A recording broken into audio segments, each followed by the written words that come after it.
ဇလန်းကအသက်14နှစ်အရွယ်ကောင်မလေးဆန်ဆဲစီကနေစတင်ပါတယ်။သူမဟာအကိုဖြစ်သူရဲ့အချစ်ဆုံးတငယ်ချင်းလည်းဖြစ်အသက်19နှစ်အရွယ်ကောလိပ်ကျောင်းသားလည်းဖြစ်တဲ့ရန်စိုးကိုတိတ်တကူချစ်နေရသူပါ။တနေ့မှာတော့သူတို့နှစ်ယောက်ဆန်ဆိုင်းရဲ့ကျောင်းမှာမထင်မှတ်ပဲဆုံတွေ့ခဲ့ကြပါတယ်။သူ့ကိုမြင်လိုက်ရတဲ့စက္ကန့်ပိုင်းတွင်းမှာပဲဆန်ဆိုင်းရဲ့စိတ်အာရုံဟာသူတို့ပထမဆုံးဆုံတွေ့ခဲ့ပူးတဲ့နေ့ရက်စီကိုပြန်လည်ရောက်ရှိသွားခဲ့ပါတယ်။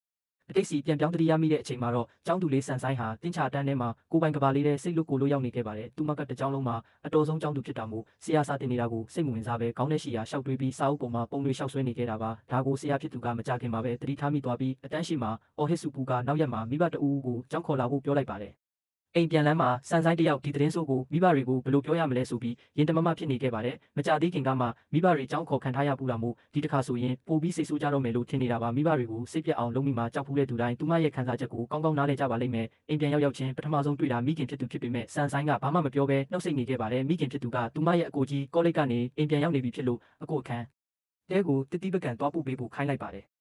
ဆန်ဆိုင်းခန်းထဲဝင်သွားတဲ့အခါမယုံနိုင်တော့အောင်ချောမောလုံးနဲ့လူငယ်တယောက်ကိုစတင်တွေ့လိုက်ရပါတယ်။ဒါဟာသူမရဲ့အကိုလို့ထင်မှတ်ပြီးစိတ်ထဲရှိတဲ့အတိုင်းအကိုခွဲစိတ်ပြုပြင်မှု plastic surgery လုပ်လာလားလို့အပြစ်ကင်းစင်စွာမေးလိုက်မိပါတယ်။ဒါပေမဲ့တစ်စက္ကန့်အကြာမှာပဲသူမရဲ့အကိုအရင်ဖြစ်သူကျန်းရန်ဇန်ကျန်းအခန်းထဲဝင်လာပြီးနှုတ်ဆက်လိုက်တဲ့အခါမှာတော့အရာအလုံးကအလွဲအချော်ဖြစ်သွားပါတော့တယ်။ရှက်ကိုကန်းဖြစ်သွားတဲ့ဆန်ဆိုင်းကရန်စုကိုသူမရဲ့အကိုအောက်မေ့ပြီးခွစိတ်လာလားလို့မှတ်မိသွားကြောင်းဝန်ခံလိုက်ပါတယ်။ဒီစကားကကျန်းရန်ရဲ့တိတ်ခါကိုနည်းနည်းထိခိုက်သွားစေပြီးသူကပဲအဲ့ဒီလူနဲ့ရှင်ရင်ရုပ်ဆိုးနေလို့လားဆိုပြီးတွေးတောသွားစေပါတယ်။ခဏအကြာမှာတော့ဆန်ဆိုင်းကတင်ချဆရာနဲ့ဖြစ်ခဲ့တဲ့ကိစ္စကြောင့်ကျောင်းကိုလိုက်ပေးဖို့အကူဖြစ်သူကိုအကူအညီတောင်းပါတယ်။ဒါပေမဲ့ရှင်းတော့မရှင်းပြရသေးခင်မှာပဲကျန်းရန်ကပြက်ပြက်တတညှင်းလွတ်လိုက်ပါတယ်။ချက်ချင်းအငင်းခံလိုက်ရတာကြောင့်ဆန်ဆိုင်းတယောက်ဝမ်းနေပြီးငိုပါတော့တယ်။တမိဖြစ်သူငိုတန်းကိုကြားတော့မိခင်ဖြစ်သူကအပေါ်ထက်ကိုအပြေးတက်လာပြီးညီမလေးကိုငိုအောင်လုပ်ရမလားဆိုပြီးကျန်းရန်ကိုစူပူကအခန်းပြင်ဆွဲထုတ်သွားခဲ့ပါတယ်။အခန်းထဲမှာဆန်ဆိုင်းနဲ့ရန်စုနှစ်ယောက်တည်းကျန်ရစ်ခဲ့ပြီးဆန်ဆိုင်းမှာအားကိုးစရာလူမရှိတော့ပါဘူး။ဆန်ဆိုင်းကကျောင်းမှာဖြစ်ခဲ့သမျှကိုရှင်းပြပြီးမိဘတွေမသိစေဖို့အတွက်တင်းချဆရာနဲ့တွေ့တဲ့အခါအကိုရင်းအဖြစ်ဟန်ဆောင်ပေးဖို့ရန်စုကိုအသေးအတန်တောင်းပန်ပါတော့တယ်မထင်မှတ်ပဲရန်စုကသဘောတူခဲ့ပါတယ်နောက်ရက်မှာတော့ဆန်ဆိုင်းတယောက်စိုးရိမ်စိတ်တွေနဲ့ကျောင်းကန်းထဲမှာသူ့ကိုစောင့်နေခဲ့ပါတယ်မိနစ်တွေသာကုန်ဆုံးသွားပြီးသူရောက်မလာသေးတဲ့အခါသူမမျောလင့်ချက်ပြတ်သုံးသွားခဲ့ရပါတယ်စိတ်ပြက်လက်ပြက်နဲ့ပဲအိမ်ပြန်ဖို့ဆုံးဖြတ်ပြီးကျောင်းဝင်းထဲကထွက်မှာရန်စုတယောက်ရောက်ရှိလာခဲ့ပါတယ်စိတ်တူတူနဲ့ပဲဆန်ဆိုင်းကသူနောက်ကျတဲ့အကြောင်းချက်ချင်းပွားစီပြောပါတော့တယ်ရန်စုကအနုညွတ်တောင်းပန်ပြီးဆရာနဲ့တွေ့ဖို့တန်းသွားခဲ့ပါတယ်ရန်စုကသူ့ရဲ့ဖြတ်ထိုးညံနဲ့နှုတ်ရည်ကျွမ်းကျင်မှုတွေကိုတုံးပြီးသူဟာဆန်ဆိုင်းရဲ့အကူအရင်ပါဆိုတာဆရာယုံကြည်အောင်ပြောနိုင်ခဲ့ပါတယ်ဒါအပြင်ဆရာကိုဒီကျောင်းမှာအတော်ဆုံးဆရာလိုမြောက်ပင်ပြောဆိုပြီးညီမဖြစ်သူကအတန်းထဲမှာစမလိုက်ပဲစိတ်လေးနေတာလုံးဝမကြောင်ဝန်ခံခဲ့ပါတယ်ပြီးတော့ဆန်ဆိုင်းဘက်လက်ပြီးဆရာကိုတေချာတောင်းပန်ဖို့နဲ့အမအားကိုဝန်ခံဖို့ပြောလိုက်တဲ့အခါဆန်ဆိုင်းတယောက်မချစ်မရင်းနဲ့ပဲလေတံတိုးဖြစ်ဆရာကိုတောင်းပန်ခဲ့ရပြီးနှစ်ယောက်သားကျောင်းကနေအတူတူထွက်လာခဲ့ကြပါတယ်လက်ရှိပြစ်စုံပန်ချိန်မှာတော့ဆန်ဆိုင်းကအသက်18နှစ်အရွယ်အထက်တန်းကျောင်းသူလေးဖြစ်နေပါပြီ။တစ်ဖက်မှာလည်းသူမရဲ့အကူကကောလိပ်တက်နေတုန်းဖြစ်ပြီးကျောင်းသားကတိုက်ခန်းတစ်ခုမှာတငယ်ချင်းတွေဖြစ်တဲ့ရန်စုချန်ဖေးတို့နဲ့အတူပြောင်းရွှေ့နေထိုင်နေပါတယ်။တနေ့မွန်းလွဲပိုင်းမှာကျန်းရန်ကညီမဖြစ်သူကိုသူတို့နဲ့အတူအပြင်မှာထမင်းသွားစားဖို့ခေါ်ခဲ့ပါတယ်။လမ်းမှာရန်စုကကားပေါ်တက်လာတော့ကဘာလို့သူ့ကိုနှုတ်မဆက်တာလဲလို့မေးတဲ့အခါဆန်ဆိုင်းကမတက်တာတဲ့အဆုံးမလိုလားနဲ့ပဲနှုတ်ဆက်လိုက်ပါတယ်။သူကမေးလို့သာနှုတ်ဆက်တယ်ဆိုတာအထင်ရှားပါပဲဆန်ဆိုင်းရဲ့အေးဆက်အမူအရာကိုမြင်တော့ရန်စုကမင်းကငါ့ကိုချောတယ်လို့မထင်ဘူးလားဆိုပြီးတဲ့ကြီးစနောက်လိုက်ပါတယ်ဆန်ဆိုင်းကမချောပါဘူးလို့အမှတ်မထင်ဖြစ်လိုက်တဲ့အခါသူကပြုံးပြီးမင်းရှက်သွေးဖြာနေပြီလို့စနောက်ပြန်ပါတယ်ဒီထက်ပိုပြီးအခြေအနေတွေမရှိဆက်ခင်မှာပဲကျန်းရန်ကကြားဖြတ်ပြီးမင်းတို့နှစ်ယောက်ထူးထူးဆန်းဆန်းတွေလုံမနေနဲ့တော့ဆိုပြီးတားလိုက်ကစကားလမ်းကြောင်းတွဲလိုက်ပါတယ်မကြခင်မှာပဲသူတို့ဈေးဝယ်စင်တာကိုရောက်လာကြပါတယ်စားတောက်ဆိုင်နဲ့မဝင်ခင်မှာရန်စုကဆန်ဆိုင်းတစ်ခုခုပုံမှန်မဟုတ်တာကိုသတိထားမိသွားပါတယ်သူကတကယ်စိတ်ပူတဲ့လေတံနဲ့နေကောင်းရဲ့လားလို့မေးတဲ့အခါဆန်ဆိုင်းကဘိုက်နာနေတယ်လို့တိုးလေးဝန်ခံပါတယ်သူမရဲ့စကတ်ကိုလှမ်းကြည့်လိုက်မိတဲ့အခါရန်စုတယောက်ဆန်ဆိုင်းရာသီသွေးစွန်းနေတာကိုရိပ်မိသွားပါတယ်။သူမကိုအရှက်မရစေပဲရန်စုကဆန်ဆိုင်းကိုတန့်စင်ကန်းတဲ့အထိအေးအေးဆေးဆေးလိုက်ပို့ပေးပြီးလိုအပ်တာတော့ဝယ်ပေးမလို့အထဲမှာစောင့်နေဖို့ပြောခဲ့ပါတယ်။တန့်စင်ကန်းအပြင်ဘက်မှာရန်စုကသူ့ရဲ့အချစ်ဆုံးတငယ်ချင်းကျန်းရန်ကိုဖုံးဆက်ပြီးညီမလေးရာသီလာနေတဲ့အကြောင်းလှမ်းပြောပါတယ်။သူတို့နှစ်ယောက်စလုံးကဘယ်မျိုးစားလာစဉ်သုံးခုထုတ်ကိုဝယ်ရမလဲဆိုတာမသိကြပါဘူး။ဒါပေမဲ့ရှက်နဲ့ပဲရွေးချယ်စရာတွေကိုလိုက်ကြည့်ပြီးတခုကိုဝယ်လာခဲ့ကြပါတယ်။ဆန်ဆိုင်းစီကိုသွားပေးတာကတော့အကိုဖြစ်သူကျန်းရန်ပါ9မိနစ်လောက်ကြာတော့အားလုံးစားတောက်ဆိုင်မှာပြန်ဆောင်ပြီးစားတောက်ကြပေမဲ့ဆန်ဆိုင်းကတော့ခုနကကိစ္စကြောင့်အကြီးအကျယ်ရှက်ကန်းဖြစ်နေတော့မှပဲသူမနေရခက်နေတာကိုတတိပြုမိတဲ့ရန်စုကတခုခုယူဖို့အတွက်တိုးတိတ်ထားသွားပါတယ်ပြန်လာတဲ့အခါမှာတော့ဆန်ဆိုင်းကိုရေနွေးတစ်ခွက်ကမ်းပေးပြီးဘိုင်းနာတာတက်တာအောင်တောက်လိုက်ဖို့အလိုက်တတိပြောပါတယ်ဒါအပြင်အထူးတလဲကိစ္စကြီးတစ်ခုလိုမလုပ်ဘဲယောက်ျားကောင်းပြီးတသားနဲ့ပဲဆန်ဆိုင်းကိုဟင်းတွေခတ်ပေးနေခဲ့ပါတယ်တပတ်အကြာမှာတော့ဆန်ဆိုင်းကရန်စုအလုပ်လုပ်တဲ့ကဖေးဆိုင်ကိုသူမရဲ့တငယ်ချင်းဇန်လုံးနဲ့အတူသွားလဲပါတယ်ကောင်မလေးနှစ်ယောက်ကအချိုပွဲနှစ်ခုမှာယူပေမဲ့ဆန်ဆိုင်းပတ်စံရှင်းမဲ့အချိန်မှာရန်စုကပတ်စံတရွံလိုသေးလို့အော်ဒါမရဘူးဆိုပြီးစနောက်ပါတယ်တကယ်ပါပဲဒီလူကတော့သူမကိုစနောက်ရတာကိုအတော်လေးဝါသနာပါပုံရပါတယ်ဆန်ဆိုင်းကပတ်စံကိုချက်ချင်းပြန်တွက်ပြပြီးသူမပေးတာမှန်ကန်ကြောင်းအတည်ပြုပါတယ်ဒါပေမဲ့ရန်စုကတော့အရှုံးမပေးပဲဂျန်နဲ့တရွံကမင်းကိုအထူးတလဲဂယုဆိုင် ပေးရတဲ့ဝန်ဆောင်က service fee လို့ပြောပြန်ပါတယ်။ဆန်ဆိုင်ကနည်းနည်းမှမရေပဲမျက်နှာတည်နေတာကိုမြင်တော့မှသူကရေမောပြီးနေရာမှာသွားထိုင်ဖို့ပြောကဇန်ယူနဲ့ဆန်ဆိုင်တို့ကိုအချို့ပွဲအလကားကျွေးလိုက်ပါတယ်။ထိုင်နေရင်းနဲ့တောင်ဆန်ဆိုင်ကသူ့ကိုမကြခိုးကြည့်နေမိပြီးတစ်ဖက်မှာလည်းအရာအလုံးအတွက်သူ့ကိုပဲပတ်စံဆိုင်ရှင်းခိုင်းပြီးလို့အားနာနေခဲ့ပါတယ်။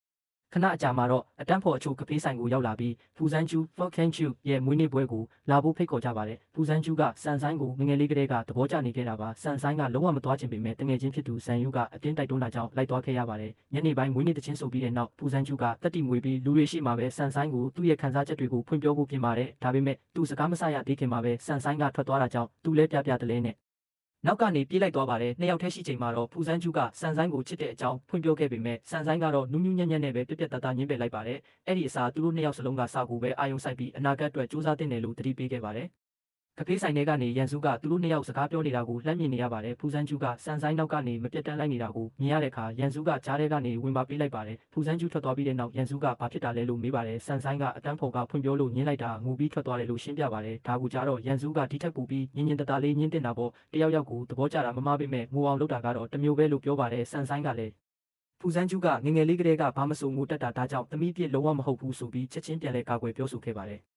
်ရက်အနှဲငယ်အကြာမှာတော့ဆန်ဆိုင်တို့ကြောင့်မှအားကစားပြိုင်ပွဲကျင်းပပြီးသူမကအမြင့်ခုန်ပြိုင်ပွဲမှာပထမဆုံးဝင်ပြိုင်ရမယ့်သူအဖြစ်ရွေးချယ်ခံရပါတယ်။အားကစားကသူမရဲ့အားသာချက်မဟုတ်ပေမဲ့အစွမ်းကုန်စူးစမ်းဖို့ဆုံးဖြတ်ထားပါတယ်။ကောလိပ်ရဲ့စေတနာဝန်ထမ်းအစီအစဉ်အရကျန်းရံနဲ့ရန်စုတို့ကလည်းအဲ့ဒီပွဲမှာကူညီပေးနေကြပါတယ်။ကျန်းရံကညီမဖြစ်သူအမြင့်ခုန်ပြိုင်ပွဲစီးရင်ပေးထားတာကိုမြင်တော့မင်းရက်နဲ့အတားအဆီးကိုကြော်နိုင်ပါမလားဆိုပြီးချက်ချင်းစနောက်ပါတော့တယ်ဒီပြိုင်ပွဲမှာအရက်အမောင်းကတကယ်အရေးကြီးတယ်လို့သတိပေးပေမဲ့ဆန်ဆိုင်ကတော့သူမလုံနိုင်တယ်လို့ယုံကြည်ချက်ပြည့်နဲ့ပြောခဲ့ပါတယ်။ဒါပေမဲ့ယုံကြည်ချက်ရှိုံနဲ့တော့မလုံလောက်ခဲ့ပါဘူး။သူမပထမအကြိမ်နဲ့ဒုတိယအကြိမ်ခုံတာလွဲချော်ခဲ့ပြီးတတိယအကြိမ်မှာတော့မြေကြီးပေါ်ပြုတ်ကျကဒူးပြဲသွားခဲ့ရပါတယ်။ညီမလေးဒဏ်ရာရသွားတာကိုမြင်တော့ကျန်းရံကသူမကိုကြောပိုးပြီးဒဏ်ရာကိုပတ်တီးလန့်စီးပေးပါတယ်။ဒါပေမဲ့ခဏလောက်ရှောက်ပြီးတဲ့အခါကျန်းရံမောလာတာကြောင့်ရန်စုကဝင်ပါပြီးဆန်ဆိုင်ကိုသူကိုယ်တိုင်ချိပိုးကဒဏ်ရာကိုဆက်လက်ပြုစုပေးခဲ့ပါ။မိနစ်30လောက်ကြာတော့ကျန်းရံကညီမဖြစ်သူကိုအိမ်ခေါ်ပြန်ဖို့ပြန်ရောက်လာပါတယ်သူကအနှင်းလန်းလျှောက်နေတာမို့ဆန်ဆိုင်ကဖြည်းဖြည်းလျှောက်ဖို့ပြောရပါတယ်ဒါကသူမရဲ့ဒူးနာနေလို့မဟုတ်ပါဘူးတစ်ဖက်မှာရန်စုကအားကစားပွဲကဒဏ်ရာရထားတဲ့အခြားကောင်မလေးတစ်ယောက်ကိုကူညီပေးနေတာကိုလှမ်းမြင်လိုက်ရလို့ပါသူတစ်ပါးကိုဂရုစိုက်ပေးနေတဲ့ရန်စုကိုကြည့်ရင်ဆန်ဆိုင်တစ်ယောက်အမှန်တရားတစ်ခုကိုသဘောပေါက်သွားပါတယ်ရန်စုကလူတိုင်းပေါ်ကျင်နာတတ်သူမို့သူမဟာသူ့အတွက်ဘာမှထူးထူးခြားတဲ့သူတစ်ယောက်မဟုတ်ပါလားဆိုပြီးစိတ်မကောင်းဖြစ်သွားရပါတယ်နှစ်ရက်အကြာအကြောင်းစင်းချိန်မှာဇန်ယူကဆန်ဆိုင်ကိုအင်တာနက်ကဖေးတစ်ခုကိုအတူတူသွားဖို့ခေါ်ပါတယ်အဲ့ဒီနေ့မနက်ပိုင်းကလေးကအကိုဖြစ်သူကကြောင်းစင်းရင်ရန်စုလာကြိုလိုက်မယ်လို့ဖုန်းဆက်ထားပေမဲ့ဆန်ဆိုင်ကတော့တငယ်ချင်းဖြစ်သူနဲ့ပဲလိုက်သွားဖို့ဆုံးဖြတ်ခဲ့ပါတယ်။လမ်းမှာဆန်ဆိုင်တယောက်တစ်ခုအခြေအနေမကောင်းဘူးလို့ခံစားလာရပြီးသူမထင်တဲ့အတိုင်းပါပဲအင်တာနက်ကဖေးကိုရောက်တဲ့အခါဇန်ယူကသူမနဲ့အချိန်ဖြုံးကျင်လို့ခေါ်လာတာမဟုတ်ပဲစိုးသွန်းတဲ့မိန်းကလေး၃ယောက်ကသူတို့စီကနေပတ်စံတောင်းနေလို့ဆန်ဆိုင်စီကနေပတ်စံအကူညီရမလားဆိုပြီးခေါ်လာခဲ့တာပါ။ကောင်မလေး၂ယောက်စလုံးမှာပတ်ဆန်လုံးလောက်မရှိတာကိုသိသွားတဲ့အခါအဲ့ဒီစိုးသွန်းတဲ့မိန်းကလေးတွေကသူတို့ကိုစတင်အနိုင်ကျင့်ပြီးနောက်မှပတ်စံပိုးယူလာဖို့မောင်းထုတ်လိုက်ပါတယ်။တစ်ဖက်မှာလည်းရန်စုကအเจ้าမှာဆန်ဆိုင်ပျောက်ဆုံးနေတာကိုသိသွားပြီးတကြောင်လုံးပြတလဲလိုက်ရှာနေခဲ့ပါတယ်။နောက်ဆုံးတော့သူကဆန်ဆိုင်ကိုမလုံခြုံလာတဲ့လမ်းကြားချင်းလေးတစ်ခုထဲမှာတယောက်တည်းရက်နေတာကိုတွေ့သွားပါတယ်။သူမကိုမြင်ချင်းပဲဘာဖြစ်တာလဲလို့စိုးရိမ်တကြီးမေးပါတယ်။ဆန်ဆိုင်ကအဲ့ဒီမိန်းကလေးတွေကသူမကိုရိုက်ပြီးပတ်စံလူကိုစူးစမ်းတဲ့အကြောင်းရှင်းပြရင်းစိတ်မထိန်နိုင်ပဲငိုချလိုက်ပါတော့တဲ့ရန်စုကဘာမှမစင်စားပဲဆန်ဆိုင်ကိုရင်ခွင်ထဲထည့်ပြီးလက်သိမ့်ပေးခဲ့ပါတယ်။သူမစိတ်ငြိမ်သွားတဲ့အခါစပိန်နဲ့အိမ်ကိုလိုက်ပို့ပေးပါတယ်။လန်ခီမှာလှပတဲ့မြင်ကွင်းတွေကိုဖျက်တမ်းရင်းရန်စုကကျန်းရံဘာလို့လာမကြုံနိုင်လဲဆိုတာကိုရှင်းပြပါတယ်။အကိုဖြစ်သူကပွဲရတော့မှမို့လူတိုင်းအလုတ်သေးတလိုက်ရှာနေကြရလို့ပါဆန်ဆိုင်ကစူးစမ်းတဲ့စိတ်နဲ့ပွဲရရင်ဒီမျိုးကနေထွက်သွားမှလားလို့မေးတဲ့အခါရန်စုကပြုံးပြီးတီးဖို့စောပါသေးတဲ့ဆုံးဖြတ်ချက်မချရသေးဘူးလို့ပဲပြောခဲ့ပါတယ်။အိမ်ရှိရောက်တဲ့အခါရန်စုကအထဲမဝင်ခင်ဆန်ဆိုင်ကိုတားပြီးဒီကိစ္စကိုမိဘတွေကိုအတိပေးရမယ်လို့ပြောပါတယ်ပြီးတော့အဲ့ဒီမိန်းကလေးတွေနောက်တစ်ခါလာနှောက်ရှက်ရင်သူ့ကိုဖြစ်အကိုဖြစ်သူကိုဖြစ်အမြဲတမ်းအားကိုးလို့ရတယ်လို့နူးညံ့သတိပေးခဲ့ပါတယ်နောက်ရက်မှာပဲကျန်းရံနဲ့သူ့တငယ်ချင်းတွေကဆန်ဆိုင်အတွက်ကလေးစားချီဖို့အင်တာနက်ကဖေးကိုတွားကြပါတယ်ကျန်းရံကအဲ့ဒီမိန်းကလေး၃ယောက်ကိုသူ့ညီမလေးကိုနောက်ခါမနှောက်ယှက်ဖို့အရင်ဆုံးသတိပေးပါတယ်ပြီးတော့ရန်စုကရှီတိုးလာပြီးဆန်ဆိုင်ကိုရောအခြားဘသူကိုမဆိုနောက်တစ်ခါအနိုင်မကျင့်စေရဘူးလို့ပြက်တသတိပေးလိုက်ပါတယ်နောက်ပိုင်းကျောင်းမှာတော့ဆီယာမကအတန်းထဲမှာဇန်ယူကိုနှုတ်ဆက်ခိုင်းပါတယ်ဆန်ဆိုင်ရဲ့မိဘတွေကပတ်စံတောင်းတဲ့ကိစ္စကိုတိုင်ကြားပြီးတဲ့နောက်ကျောင်းကဇန်ယူကိုအားကြောင်းပြောင်းခိုင်းဖို့ဆုံးဖြတ်ခဲ့တာပါမထွက်ခွာခင်မှာဇန်ယူကဆန်ဆိုင်ရဲ့စပွဲပေါ်မှာငါတောင်းပန်ပါတယ်ဆိုတဲ့စာတိုလေးတစ်စောင်ထားခဲ့ပါတယ်ဒီလိုက်လဲတောင်းပန်မှုကကောင်မလေး၂ယောက်စလုံးကိုမျက်ရည်ကျစေခဲ့ပါတယ် မကြခင်မှာပဲဆန်ဆိုင်ရဲ့မိဘတွေကသူမရဲ့အောင်စင်ရဲ့အမှတ်တွေကိုထိုင်ကြည့်ကြပါတယ်ယူဘဗေဒ basics ကလွဲလို့ကျန်တဲ့ဘာသာရဲ့အားလုံးကအမှတ်တွေအကောင်းကြီးပါပဲသူမအမှတ်ကောင်းလာစေဖို့အတွက်မိဘတွေကကျန်းရံကိုကျူရှင်ပြခိုင်းဖို့တာဝန်ပေးပါတယ်ဆန်ဆိုင်ကချက်ချင်းကန့်ကွက်ပါတယ်သူမအလိုချင်ဆုံးမရှိတာကအကိုဖြစ်သူစီမှာစာတင်ရမှာပါဒါပေမဲ့သူမမသိတာကတော့ဒုတိယရွေးချယ်စရာကရန်စုဖြစ်နေတာပါပဲပထမဆုံးကျူရှင်ချိန်စတင်တဲ့အခါဆန်ဆိုင်တယောက်စာတဲ့ကိုအာယုံလုံးဝသွင်းလို့မရပါဘူးရန်စုရဲ့ချအမောလုံးနဲ့ရုပ်ရည်ကြောင့်သူမအာယုံတွေထွေပြားနေခဲ့တာပါသူမေးသမျှမေးခွန်းတိုင်းကိုလည်းအမားကြီးပဲဖြေမိနေပါတယ်သူမခက်ခဲနေတာကိုမြင်တော့ရန်စုကစိတ်ရှည်လက်ရှည်နဲ့ပဲစာတင်နည်းကိုပြောင်းလဲပြီးပုံမိုရိုးရှင်းကစိတ်ဝင်စားဖို့ကောင်းတဲ့နည်းလမ်းတွေနဲ့ရှင်းပြပေးပါတယ်သူ့ရဲ့တင် जा မှုပုံစံကကောင်းလွန်းတာကြောင့်ဆန်ဆိုင်ကနေတိုင်းလာတင်ပေးနိုင်မလားလို့မေးပါတယ်ရန်စုကပြုံးပြီးအလုပ်တွေများနေလို့နေတိုင်းတော့မဖြစ်နိုင်ကြောင်းဒါပေမဲ့တစ်ပတ်ကို3ရက်တော့လာပေးမယ်လို့ကတိပေးပါတယ်နောက်မှသူတွေးမိတာကကျူရှင်ဆရာအလုံးမုန်းပါတယ်ဆိုတဲ့ကောင်မလေးကအခုမှဘာလို့နေတိုင်းလာစီချင်ရတာလဲဆိုတာပါပဲစူးစမ်းတဲ့စိတ်နဲ့မေးကြည့်တဲ့အခါဆန်ဆိုင်ကသူကစာတင်ကောင်းလို့ပါလို့ပဲပြုံးပြီးဖြေခဲ့ပါတယ်3နှစ်တာအချိန်တွေကုန်ဆုံးသွားခဲ့ပါတယ်ရန်စုကဘွဲရပြီးအချိန်ပြည့်အလုပ်လုပ်နေပြီဖြစ်ကဆန်ဆိုင်ကတော့အခြားမြို့တစ်ခုမှာကောလိပ်ဆက်တက်နေပါပြီတနေ့ညနေမှာရန်စုကသူမစီစာပို့ပြီးအတန်းတင်စာမေးပွဲဘယ်တော့ပြီးမလဲပြီးရင်မိဘတွေစီလာလဲဖို့လေရင်လက်မှတ်ဝယ်ပြီးပြီလားလို့လှမ်းမေးပါတယ်ဆန်ဆိုင်ကရက်တွေကိုပြောပြတဲ့အခါရန်စုကမမေ့အောင်တေချာမသားထားပါတယ်အဲ့ဒီညမှာပဲဆန်ဆိုင်ရဲ့အခန်းဖော်တယောက်ကဆန်ဆိုင်ပုံမှန်မဟုတ်ပဲစိတ်ညစ်နေတာကိုသတိထားမိပြီးဘာဖြစ်လို့လဲလို့မေးပါတယ်ဆန်ဆိုင်ကသဘောကျရတဲ့သူတယောက်ရှိပေမဲ့အတီးကြီးတော့မဟုတ်ပါဘူးလို့ဝန်ခံပါတယ်အခန်းဖော်ကနင်ကအဲ့လောက်ချစ်နေတာကိုသူကနှင့်ပေါ်ကောင်းကောင်းမဆက်ဆံဘူးဆိုရင်စိတ်ဖြတ်လိုက်တော့လို့ပြောတဲ့အခါဆန်ဆိုင်ကကောင်းရမ်းပြီးမဟုတ်ဘူးသူကငါ့ပေါ်အရန်ကောင်းတဲ့ပြဿနာကသူကငါ့ထက်အများကြီးအသက်ကြီးနေလို့ပြောပြီးဘာမှဆက်မပြောတော့ပါဘူးစာမေးပွဲတွေပြီးသွားတဲ့အခါဆန်ဆိုင်နဲ့သူမရဲ့တငယ်ချင်းတွေကအောင်ပွဲခံဖို့ဘာတစ်ခုကိုတွားကြပါတယ်အဲ့ဒီမှာဆန်ဆိုင်ကိုသဘောကျနေတဲ့တငယ်ချင်းဂျန်မင်းဂျင်းမိတ်မိတ်ကအိမ်ပြန်ဖို့လေရင်ကွင်းကိုလိုက်ဖို့ပေးရမလားလို့မေးပါတယ်ဆန်ဆိုင်ကအာနာစရာမလိုကြောင်းရင်ကြီးကြီးညင်းပယ်လိုက်ပါတယ်ဒါပေမဲ့လည်းဂျန်မင်းကတက်တိမွေးပြီးစင်ပေါ်တက်ကဆန်ဆိုင်အတွက်တချင်းတစ်ပုတ်ဆိုပေးခဲ့ပါတယ်မိုက်ခရိုဖုန်းရသွားတဲ့အခါမှာတော့သူတက်တိကြောင်သွားပြီးဒီတချင်းကဆန်ဆိုင်အတွက်ပါလို့ထုတ်မပြောရဲခဲ့ပါဘူးအဲ့ဒီအစားဆန်ဆိုင်နားလဲပါစီတော့ဆိုတဲ့မျောလင်းချက်နဲ့သူမကိုပဲစိုက်ကြည့်ပြီးတချင်းဆိုနေခဲ့ပေမဲ့ဆန်ဆိုင်ကတော့တတိပင်မထားမိပါဘူးသူမရဲ့အာယုံအားလုံးကရန်စုစီကလာတဲ့စာတိုလေးဖတ်ဖို့ဖုန်းထဲမှာပဲရှိနေတာပါတငယ်ချင်းတွေနဲ့တောက်နေတယ်လို့ပြန်စာပို့ပြီးနောက်ဆန်ဆိုင်ကရန်စုစီဖုန်းဆက်ဖို့တန့်စင်ကမ်းဘက်ထွက်လာခဲ့ပါတယ်ဘားထဲမှာတော့ဂျန်မင်းတယောက်သူ့တချင်းကိုဆန်ဆိုင်ဂယူးမဆိုင်သွားတာကြောင့်ရင်ခွဲမတက်ခံစားကြံရစ်ခဲ့ပါတယ်ဖုံးပြောနေတော့မှရန်စုကဘားရဲ့အမီနဲ့လိပ်စာကိုမေးပါတယ်သူဆန်ဆိုင်အတွက်စိုးရိမ်နေပြီးလာကြိုဖို့လန်ခီမှာရောက်နေပါပြီရန်စုရောက်လာတဲ့အခါမှာတော့ဆန်ဆိုင်တယောက်မြေကြီးပေါ်မှာထိုင်နေပြီးဘေးမှာဂျန်မင်းရှိနေတာကိုတွေ့ရပါတယ်ဂျန်မင်းကဆန်ဆိုင်ကိုထိဖို့လုပ်တဲ့အခါရန်စုကချက်ချင်းကြားဖြတ်ပြီးသူမကိုမထိနဲ့လို့တားလိုက်ပါတယ်ဒါတင်မကပဲသူကဆန်ဆိုင်ရဲ့အကိုအရင်ပါလို့လိန်ညာပြီးသူကိုယ်တိုင်ပဲဂယူးဆိုင်မယ်လို့ပြောခဲ့ပါတယ်ဘာတွေပဲပြောင်းအချို့အရာတွေကတော့မပြောင်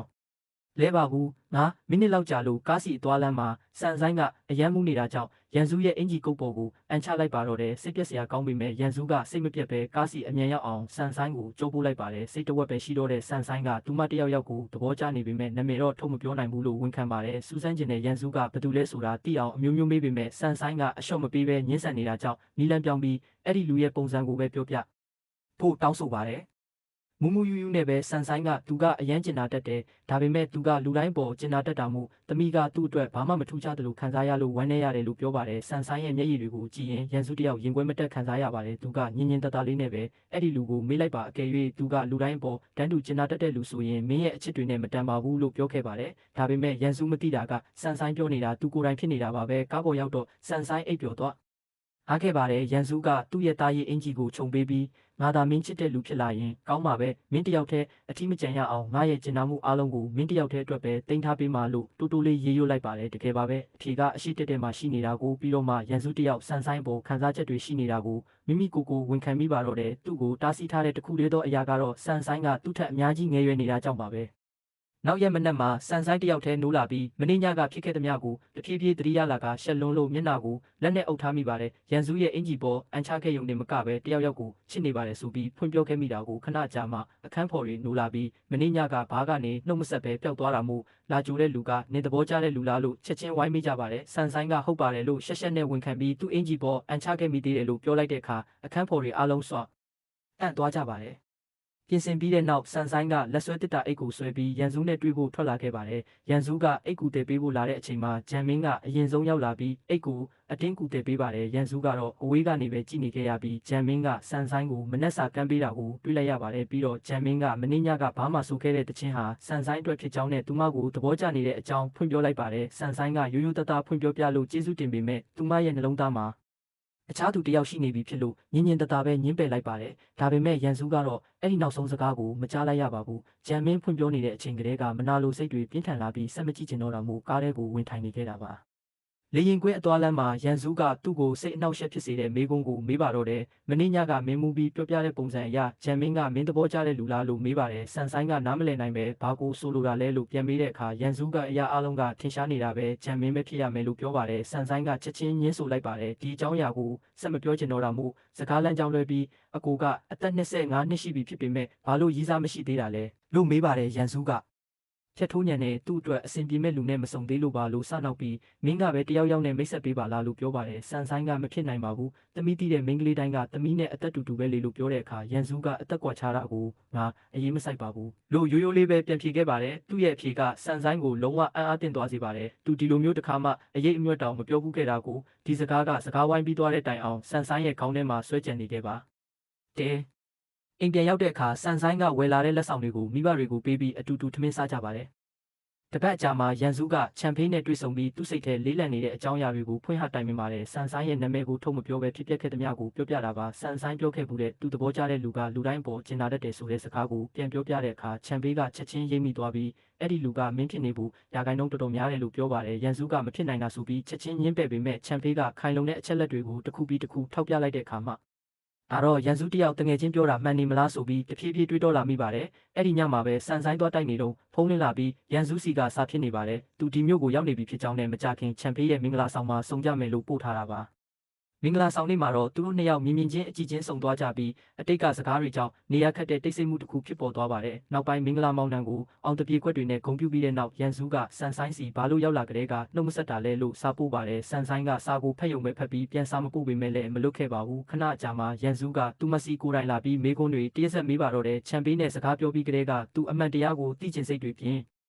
ပြနေခဲ့တာပါတကယ်ပဲငါကမင်းချစ်နေတဲ့လူဖြစ်နေတာလားဆိုပြီးနောက်ဆုံးမှာတော့တက်တိမွေးကတက်တက်ကြီးမေးလိုက်ပါတော့တယ်ဒီမေးခွန်းကပြတ်သားလုံးလာကြောင်းဆန်ဆိုင်တယောက်အော်တိုအားတင်သွားပြီးဘာမှမဖြေပဲဝိုင်းကနေထကအားလုံးကိုနှုတ်ဆက်ပြီးထွက်သွားပါတော့တယ်ရန်စုကချက်ချင်းနောက်ကနေလိုက်လာခဲ့ပါတယ်ဆန်ဆိုင်ကအတောက်စားနည်းနည်းပါသွားတာမို့အန်ရမဖြစ်အောင်အိမ်လိုက်ပို့ပေးမယ်လို့ပြောပါတယ်ဆန်ဆိုင်ကညင်းပေမဲ့သူကခွင့်မပြုပါဘူးကားစီအသွားလမ်းမှာရန်စုကကောလိပ်ကိုဘယ်တော့ပြန်มาလဲလို့မေးတဲ့အခါဆန်ဆိုင်ကမနက်8 နာရီလေရင်နဲ့ပြန်မယ်လို့ပြောပါတယ်မထင်မှတ်ပဲရန်စုကသူလည်းအဲ့ဒီမှာရှိနေမယ်လို့ပြောခဲ့ပါတယ်ဆန်ဆိုင်ရဲ့အိတ်ရှိရောက်တဲ့အခါရန်စုကသူမကိုအကြာကြီးစိုက်ကြည့်ပြီးလက်ဆောင်မှုလေးတစ်ခုကမ်းပေးပါတယ်အံ့ဩသွားတဲ့ဆန်ဆိုင်ကကျေးဇူးတင်စကားပြောပြီးရန်စုကအခုချက်ချင်းဖွင့်ကြည့်ဖို့ပြောပါတယ်ဘူးထဲမှာတော့လှပတဲ့ငွေလက်ကောက်လေးတစ်ခုရှိနေပြီးတေချာကြည့်လိုက်တဲ့အခါဆန်ဆိုင်ရဲ့အမည်တူကောက်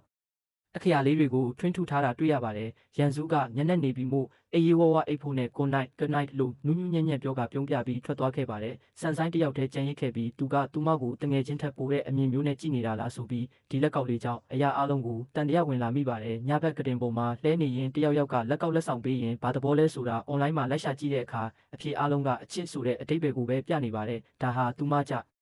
ြအားချင်းဆုံးအဖြစ်ဖြစ်ပေမဲ့တက်ပြင်းပဲအသာချမိပါတယ်ရန်စုရဲ့ရင်ထဲကခန်းစားချက်အစ်စ်မှန်ကိုသူမတေချာမသိသေးလို့ပါနောက်ရက်မနက်မှာရန်စုကဆန်ဆိုင်ကိုလေရင်ကွင်းလိုက်ပို့ဖို့လာကြိုပါတယ်သူမကိုမြင်မြင်ချင်းပဲသူ့ရဲ့အကြည့်တွေကသူမရဲ့လက်ကောက်ဝတ်စီကိုရောက်သွားပါတယ်လက်ကောက်ဝတ်ထားမလားလို့ရှာကြည့်တာပါဒါပေမဲ့ဝတ်မထားတာကိုတွေ့တော့သူကလက်ဆောင်ကိုသဘောမကျဘူးလို့ထင်သွားပါတယ်ဆန်ဆိုင်ကတကယ်တော့သဘောကျလုံးလို့ပါလို့ထုတ်မပြောပဲငြိမ်နေခဲ့ပါတယ်လေရင်စောင့်နေတော့မှရန်စုကအကြောင်းကတငယ်ချင်းဟောင်းတယောက်နဲ့ဆုံပါတယ်နှုတ်ဆက်ပြီးတဲ့နောက်အဲ့ဒီတငယ်ချင်းကဆန်ဆိုင်ကိုကြည့်ပြီးမင်းရဲ့ရည်စားလားလို့အမှတ်မထင်မေးလိုက်တဲ့အခါရန်စုတယောက်စွန့်သွားပါတယ်သူတို့နှစ်ယောက်စလုံးရဲ့မျက်နှာအမူအရာကိုကြည့်ပြီးအခြေအနေတစ်ခုခုလွဲနေပြီဆိုတာရိပ်မိသွားတဲ့အဲ့ဒီတငယ်ချင်းကအာနာနာနဲ့ပဲသူအထင်မှားသွားတာဖြစ်မယ်ဆိုပြီးချက်ချင်းတောင်းပန်ခဲ့ပါတယ်ရောက်ရှိပြီးတဲ့နောက်ရန်စုကဆန်ဆိုင်ကိုကောလိပ်အနီးကတိုက်ခန်းထိလိုက်ပို့ပေးပါတယ်ဆန်ဆိုင်ကအထဲဝင်သွားပြီးဝရန်ဒါကနေသူ့ကိုလက်ပြနှုတ်ဆက်ပါတယ်အဲ့ဒီအချိန်မှာအခန်းဖော်ဝေရောက်လာပြီးရန်စုနဲ့ဘာတွေဖြစ်ခဲ့လဲလို့မေးပါတယ်ဆန်ဆိုင်ကသူကအရန်ကိုအလိုက်တီလုံးနဲ့တခါတလေသူဆက်ဆံပုံတွေကသမီးကိုချစ်နေတယ်လို့ပဲဒါပေမဲ့သူကနှုတ်ကနေထုတ်မပြောဘူးတော့သမီးပဲရှောက်တွေးနေတာထင်တယ်လို့ဝန်ခံပါတယ်ဝေကနင်းကပဲဘာလို့အရေးအမြွက်မပြတာလဲဒါမှမဟုတ်ခန်းစားချက်ကိုဖွင့်မပြောတာလဲလို့မေးတဲ့အခါဆန်ဆိုင်ကသူမရန်စုကိုချစ်နေခဲ့တာအကြာကြီးရှိပြီဖြစ်ကြောင်းဒါပေမဲ့သူမကငယ်လွန်းတာကြောင့်ဘာမှပြောဖို့မသင့်တော်တယ်လို့ခံစားရကြောင်းအထူးသဖြင့်သူကအကိုဖြစ်သူရဲ့အချစ်ဆုံးတငယ်ချင်းဖြစ်ပြီးမိသားစုတစ်ခုလုံးကလည်းသူ့ကိုချစ်ကြတာမို့လို့ပါလို့ရှင်းပြပါတယ်အကယ်၍သူကတာမန်တိတယောက်သာဆိုရင်ဖွင့်ပြောဖို့တတိရှိလောက်ပြီလို့ယုံကြည်နေတာပါဒါပေမဲ့ဝေကတော့ဒါကိုလက်မခံပါဘူးအဲ့ဒီအကြောင်းပြချက်တွေကအတားအဆီးမဟုတ်ကြောင်းအသက်9နှစ်กว่าတာကလည်းကိစ္စမဟုတ်ကြောင်းနဲ့9နှစ်10နှစ်กว่า ဟာပြီးပျော်ရွှင်နေကြတဲ့စုံတွဲတွေအများကြီးရှိတယ်လို့ထောက်ပြပါတယ်အဆောက်အုံတွေစိတ်ထဲမှာရှောက်ဆောက်မနေပဲတဘာဝအတိုင်းပဲဖြစ်ပါစေလို့အကြံပေးခဲ့ပါတယ်တစ်ဖက်မှာလည်းအလုတ်သွားလမ်းမှာရန်စုတယောက်မင်္ဂလာဆောင်လုံးကပြောခဲ့တဲ့စကားတွေကိုခေါင်းထဲမှာတပြန်လဲတွေးနေမိပါတယ်စံဆိုင်သဘောကျတဲ့လူအကြောင်းမေးတော့ကသူမဖြေခဲ့တဲ့အဖြေတွေကိုပြန်တွေးကြည့်လေသူမအမှန်တရားအလုံးကိုဖုံးကွယ်ထားတာဖြစ်ရမယ်လို့ပို့ပြီးယုံကြည်လာလေပါပဲအချိန်မဖြုံးတော့ပဲသူချန်ဖေးစီဖုံးဆက်ပြီးသူ့ရဲ့ခမန်းချက်မှန်ကန်ကြောင်းစိတ်လှုပ်ရှားစွာပြောပြပါတယ်ပြီးတော့ရှက်ရွံ့ခြင်းမရှိပဲစံဆိုင်ရဲ့နှလုံးသားကိုဘယ်လိုဖန်ဆားရမလဲဆိုတဲ့အချစ်ရဲ့အကြံဉာဏ်ကိုတောင်းပါတော့တယ်ချန်ဖေးကတော့သူကိုယ်တိုင်လည်းအလုပ်တွေများနေလို့အချစ်ရေးနီးပြ dating coach မလုပ်နိုင်ကြောင်းမင်းပါတာမင်းဘဲရှာခွေပါဆိုပြီးချက်ချင်းညှင်းလွတ်လိုက်ပါတယ်မွန်းလွဲပိုင်းမှာစံဆိုင်တယောက်တငယ်ချင်းတွေနဲ့ကော်ဖီတောက်နေတော့ရန်စုစီကနေညစာတူစားဖို့ဖိတ်ခေါ်တဲ့ဖုန်းဝင်လာပါတယ်တငယ်ချင်းတွေကဒါကိုကြားချင်းပဲစံဆိုင်ကိုလှလှပပပြင်ဆင်ဖို့အတင်းတိုက်တွန်းကြပါတယ်ရန်စုကသူမကိုသဘောကျနေတာတေချာတယ်လို့ယူဆကြပေမဲ့လည်းစံဆိုင်ကတော့တတိလက်လွတ်မနေရသေးပါဘူးပြင်ဆင်ပြီးအခန်းပြင်ထွက်လာတဲ့အခါအခန်းဖော်တွေကသူမတင်နေတဲ့နဲ့လှပနေကြောင်းချီကျူပြီးပထမဆုံး date မှာအဆင်ပြေပါစေလို့ဆုတောင်းပေးကြပါတယ်စံဆိုင်ကရှက်ပြုံးလေးနဲ့ဒါဟာညစာစားရုံတက်ပါလို့ပြောပေမဲ့သူမမျက်နှာကပျော်ရွှင်မှုတွေကတော့စကလုံးတွေထပ်ပိုပြီးထင်ရှားနေခဲ့ပါတယ်စားတောက်ဆိုင်သွားလမ်းမှာရန်စုကဒီညစာစားပွဲမှာအခြားတယောက်နဲ့ဆုံရမယ်လို့အမှတ်မထင်ပြောလိုက်ပါတယ်ဒီစကားကြောင့်စံဆိုင်ရဲ့စိတ်တွေချက်ချင်းညှို့ငယ်သွားခဲ့ရပါတယ်အခြားမျိုးသမီးတယောက်ရောက်လာမလားဆိုပြီးစိုးရိမ်သွားတာကြောင့်သူမရဲ့ယုံကြည်မှုတွေချက်ချင်းပျောက်ဆုံးသွားခဲ့ရပါတယ်ဒါပေမဲ့ဆိုင်ကိုရောက်လို့ဝိုင်းမှာစောင့်နေတဲ့သူကရန်စုရဲ့အထက်လူကြီး boss ဖြစ်ပြီးကုမ္ပဏီရဲ့ project ကြီးတွေကိုဦးဆောင်နေတဲ့အမျိုးသမီးကြီးဖြစ်တာကိုတွေ့လိုက်ရပါတယ်စံဆိုင်ကသူတို့နှစ်ယောက်ကြားမှာရိုမန်တဆန်နဲ့ပတ်သက်မှုရှိနေမလားလို့အစပိုင်းမှာစိုးရိမ်ခဲ့ပေမဲ့ကံကောင်းစွာနဲ့ပဲအဲ့ဒီစိုးရိမ်စိတ်ကကြာမခံခဲ့ပါဘူးရန်စုရဲ့ boss ကစကားတွေတောက်လျှောက်ပြောရင်းသူမမှာပျော်ရွှင်စရာအိမ်အောင်ရရှိပြီးသားဖြစ်ကြောင်းသိလိုက်ရလို့ပါသူမနဲ့ရန်စုကြားမှာဘာချီရေးမှမရှိပါဘူးမကြခင်မှာရန်စုကစန်ဆိုင်ကိုသူ့ရဲ့လုပ်ဖော်ကိုင်ဖက်တွေနဲ့မိတ်ဆက်ပေးတဲ့အခါသူမကငါရဲ့တငယ်ချင်းမလို့ပဲရိုးရိုးရှင်းရှင်းပြောခဲ့ပါတယ်ဒီစကလုံးတစ်လုံးကစန်ဆိုင်အတွက်တော့ဘာထက်မဆိုပိုပြီးအတိတ်ပဲရှိနေခဲ့ပါတယ်သူကအမြဲတမ်းမိတ်ဆက်ပေးနေကြဖြစ်တဲ့အကိုရဲ့ညီမလေးလို့မိတ်ဆက်ပေးလိမ့်မယ်လို့ထင်ထားခဲ့တာကိုအဲ့ဒီအစားသူကပုံစံအသစ်နဲ့မိတ်ဆက်ပေးခဲ့တာပါပထမဆုံးအကြိမ်ဖြစ်သူမဟာသူ့ဘဝမှာထူးခြားတဲ့သူတစ်ယောက်ဖြစ်လာပြီလို့ခံစားလိုက်ရပြီးသူ့ဘေးနားကလူတွေကိုလည်းသိစေချင်နေတာပဲလို့တွေးမိသွားပါတယ်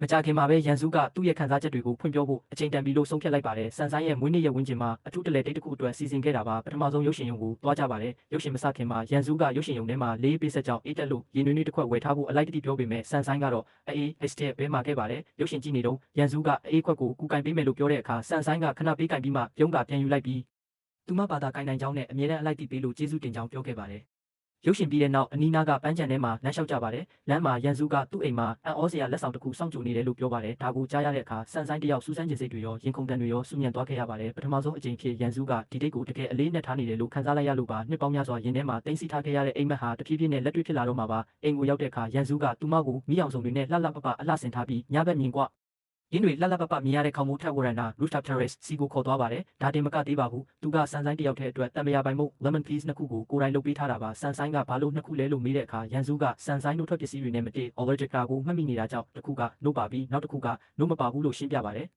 ်ဝင်းနေတချင်းအတူတူဆိုပြီးတဲ့နောက်ရန်စုကဂျန်မင်းကဘာလက်ဆောင်ပေးလဲလို့အမှတ်မထင်ပေးပါတယ်စန်ဆိုင်ကမနက်ကပေးတဲ့လက်ဆောင်အိတ်ကိုအခုထိမဖွင့်ရသေးလို့မသိသေးဘူးလို့ဝန်ခံပါတယ်ရန်စုကပုံမှန်တိုင်းပဲမင်းကလူကြိုက်များတော့သဘောကျတဲ့ယောက်ျားလေးတွေအများကြီးရှိမှာပဲလို့စနောက်တဲ့အခါစန်ဆိုင်ကမစနောက်ပဲဟုတ်တယ်လို့ပဲတူတူလေးဖြေခဲ့ပါတယ်ရန်စုကအမြဲတမ်းလိုပဲမေးခွန်းကိုတက်တက်မမေးပဲဘယ်လိုလူမျိုးဆိုရင်မင်းရဲ့နှလုံးသားကိုရနိုင်မလဲလို့မေးပါတယ်စန်ဆိုင်ကသူမအလိုရှိတဲ့အရေးချင်းတွေကိုပြောပြတဲ့အခါအရေးချင်းတိုင်းကရန်စုနဲ့ထပ်တူညီနေခဲ့ပါတယ်ဒီတစ်ခါတော့ရန်စုတယောက်အရေးမွက်တွေစောင့်နှောက်မှုတွေနောက်ွယ်မှာပုံမနေတော့ပါဘူးစန်ဆိုင်ရဲ့မျက်လုံးတွေကိုစိုက်ကြည့်ပြီးငါမင်းကိုသဘောကျတယ်မင်းရဲ့နှလုံးသားကိုရအောင်စူးစမ်းခွင့်ပေးပါနောက်တနေ့မှာမင်းရဲ့ရည်စားဖြစ်လာဖို့မျှော်လင့်ပါတယ်လို့ရိုးရိုးသားသားပဲဖွင့်ပြောလိုက်ပါတော့တယ်လုံးဝအံ့အားသင့်သွားတဲ့စန်ဆိုင်တယောက်ဘာပြောရမှန်းမသိဖြစ်သွားရပါတယ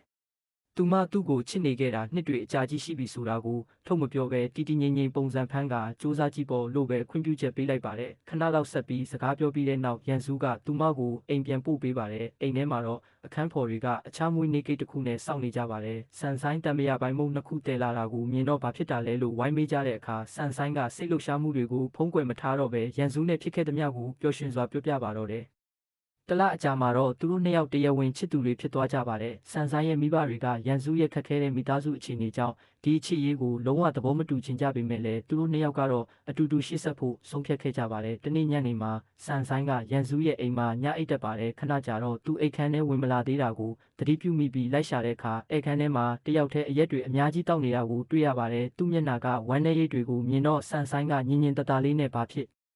်လို့လဲလို့မေးပါတယ်ရန်စုကငါအရင်တုန်းကမင်းပေါ်ဆက်ဆံခဲ့တဲ့ပုံစံတွေကိုနောက်တရတဲ့လူတိုင်းပေါ်ကျင်နာပြီးမင်းကိုထူးထူးခြားခြားဖြစ်အောင်မလုပ်ပေးနိုင်ခဲ့လို့အားနာတယ်လို့တိုးတိုးလေးဝန်ခံပါတယ်ဆန်ဆိုင်ကသူ့ကိုရိုးရိုးသားသားပဲစိုက်ကြည့်ပြီးအကိုကသမီးပေါ်အမြဲတမ်းအကောင်းဆုံးဆက်ဆံပေးခဲ့တာပဲတကယ်တော့အဲ့ဒီကျင်နာတတ်တဲ့စိတ်ထားကြောင့်ပဲသမီးအကိုကိုချစ်မိသွားတာလို့ပြောလိုက်ပါတယ် သူမရဲ့စကလုံးတွေကြောင့်ရန်စုတယောက်အမော်ညှို့ခံလိုက်ရတယ်လို့မျိုးသူမရဲ့မျက်လုံးတွေကိုအကြာကြီးတိတ်ဆိတ်စွာစိုက်ကြည့်နေမိပါတယ်ပြီးတော့မှရင်ထဲမှာတင်းစီထားခဲ့ရတဲ့စကလုံးတွေကိုထုတ်ပြောပါတော့တယ်ငါမင်းကိုချစ်တယ်လို့ပြောလိုက်ပြီးဒီစကလုံးတွေကဒီထက်မှကပိုပြီးစောစောစီစီထွက်လာခဲ့တင်တာလို့ဝန်ခံပါတယ်ဆန်ဆိုင်သူ့ကိုဘလောက်ကြာကြာချစ်ခဲ့ရလဲဆိုတာကိုမရိပ်မိခဲ့တဲ့အပြင်အသက်ကွာခြားမှုတွေရှိပေမဲ့လည်းသူကိုယ်တိုင်ဆန်ဆိုင်ကိုဒီလောက်အထိနက်နက်ရှိုင်းရှိုင်းချစ်နေမိတာကိုတီးဖို့နောက်ကျသွားခဲ့တဲ့အတွက်တောင်းပန်ခဲ့ပါတယ်နောက်ဆုံးမှာတော့ဒီနေ့ကစပြီးဆုံးရှုံးသွားတဲ့အချိန်တွေအတွက်စားပြန်ပေးတဲ့အနေနဲ့ငါမင်းကိုဘလောက်အထိချစ်လဲဆိုတာကိုအတူရှိနေမဲ့နေ့ရက်တိုင်းမှာတက်တည်ပြသွားမယ်လို့ကတိပေးလိုက်ပါတယ်ဆန်ဆိုင်ကဘာမှပြန်မပြောဘဲသူ့စီဖြည်းဖြည်းချင်းရှောက်သွားပြီးအချစ်ကြီးစွာနဲ့နမ်းလိုက်ပါတော့တယ်နှစ်ရက်ကြာမှရန်စုကအလုံမှာသူ့ရဲ့ boss နဲ့တွေ့ပြီးအလုပ်ထွက်စာတင်ပါတယ်အံ့အားသင့်သွားတဲ့ boss ကဒီဆုံးဖြတ်ချက်ကဆန်ဆိုင်ကြောင့်လားလို့မေးတဲ့အခါရန်စုကမငင်းပါဘူးသူကိုယ်တိုင်နဲ့သူချစ်ရတဲ့အမျိုးသမီးရဲ့အနာဂတ်ပုံမူကောင်းမွန်လာစေဖို့အတွက်ကိုယ်ပိုင်စီးပွားရေးစတင်ခြင်းလို့ပါလို့ရှင်းပြပါတယ် boss ကစိတ်မကောင်းဖြစ်ပြီးအလုံမှာဆက်နေဖို့အမျိုးမျိုးဖြောင်းဖြပေမဲ့ရန်စုကတော့သူ့ရဲ့ဆုံးဖြတ်ချက်ကပြတ်သားပြီးသားဖြစ်ကြောင်းရှင်းလင်းစွာပြောခဲ့ပါတယ်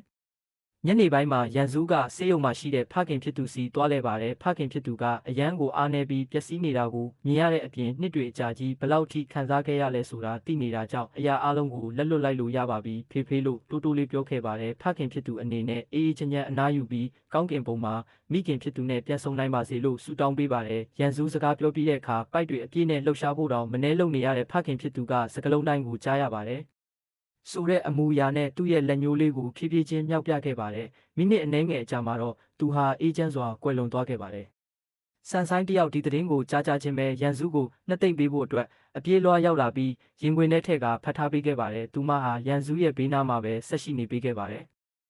သူမဟာရန်စုရဲ့ဘေးနားမှာပဲဆက်ရှိနေပေးခဲ့ပြီးသူ့ဘဝရဲ့အမောင်မိုက်ဆုံးအချိန်တွေကိုအတူတူကြော်ဖြတ်ပေးခဲ့ပါတယ်ဖခင်ဖြစ်သူရဲ့ဇာပနာကိစ္စအားလုံးပြီးစီးသွားတဲ့အခါမှာတော့ရန်စုဟာစိတ်တက်ကြမနေပဲဆန်ဆိုင်နဲ့အတူတူတိဆောက်မဲ့အနာဂတ်အတွက်ကိုယ်ပိုင်စီးပွားရေးလုပ်ငန်းတစ်ကိုပုံမူစူးစမ်းအကောင့်ထဲပေါ်ပါတော့တယ်အချိန်တွေကုန်လွန်ပြီးဆန်ဆိုင်ကောလိပ်ကျောင်းပြီးတဲ့အခါမှာတော့ရန်စုရဲ့စီးပွားရေးဟာလည်းအောင်မြင်မှုလမ်းကြောင်းပေါ်ရောက်ရှိနေပြီဖြစ်ပါတယ်ဒါကြောင့်သူဟာကျန်းရံအပါဝင်ဆန်ဆိုင်ရဲ့မိဘတွေကိုပါသူတို့နှစ်ယောက်ရဲ့အခြေရေးကိုသဘောတူပေးဖို့နဲ့ဆန်ဆိုင်ကိုစိတ်ချလက်ချအနံ့ဖို့အတွက်လူကြီးဆောင်ရနဲ့တွားရောက်တောင်းဆိုခဲ့ပါတယ်။ရန်စုရဲ့တည်ကြည်မှုစူးစမ်းမှုနဲ့ဆန်ဆိုင်ပေါ်ထားတဲ့စစ်မှန်တဲ့မေတ္တာတွေကိုဒုတင်မြင်ခဲ့ရတဲ့မိဘတွေကလည်းနောက်ဆုံးမှာတော့ကြည်ကြည်ဖြူဖြူပဲသဘောတူခွင့်ပြပူပေးခဲ့ကြပါတော့တယ်။နောက်ဆုံးမှာတော့ဆန်ဆိုင်တယောက်အသက်14နှစ်သမီးအရွယ်ကလေးကတိတ်တခိုးရင်ခုန်ဆွဲလန်းခဲ့ရတဲ့သူမရဲ့ကဘာဦးအချစ်အကူဖြစ်သူရဲ့အချစ်ဆုံးတငယ်ချင်းရန်စုနဲ့လက်တွဲပြီးပျော်ရွှင်စရာကောင်းတဲ့အိမ်တော်ရေးဘဝလေးကိုစိတ်ချမ်းမြေ့စွာတည်ဆောက်နိုင်ခဲ့ပါတော့တယ်။